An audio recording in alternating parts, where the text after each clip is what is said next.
So my daughter Abigail and I have been playing for a while in her playroom, and of course a million things get kind of pulled out of everywhere, and it's a mess.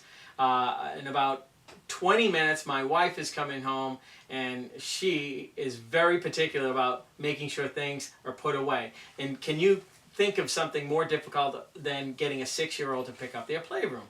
So we're trying to teach Abby to take responsibility. So an idea I got from this woman called the Fly Lady is where you actually use a kitchen timer. And you set it for 5 minutes, and you get your child, and this works with teenagers, by the way, but you say, hey, listen, Abby, and so I said to Abby, you have 5 minutes, we have 5 minutes, let's make this a contest, let's see how much we can get done in just 5 minutes. I set the timer, and it literally is clicking as we pick up the toys in her room. So we go around, we get started, and before you know it, that timer goes off. But it was amazing. Abigail and I actually continued to pick up all of her toys and put things away.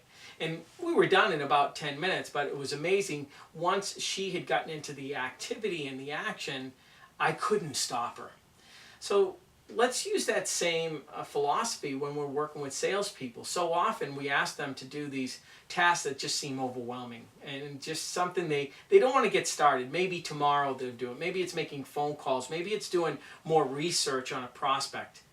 Take that same philosophy the Fly Lady gave to me and break it down into small little things.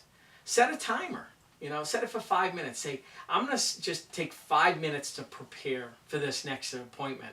And it's amazing. You'll start doing some research on LinkedIn or Google, and before you know it, that bell goes off. But now you're started, and you're actually motivated, you're making progress, and you want to do more. You want to do some outbound phone calls, maybe to reach out and gather some new business, but you just haven't had that time. Say, you know what, I'm going to do 5 minutes. Set the timer. Start making the calls. At 5 minutes, when the bell goes off, you can stop. But I guarantee you, you're probably going to want to make even more calls, because once you get started, man, you start feeling like you get some progress going and you want to do even more. So who do you need to coach? Who's one of the people on your team that needs to get started with something? Think small, think like the Fly Lady, and get a kitchen timer.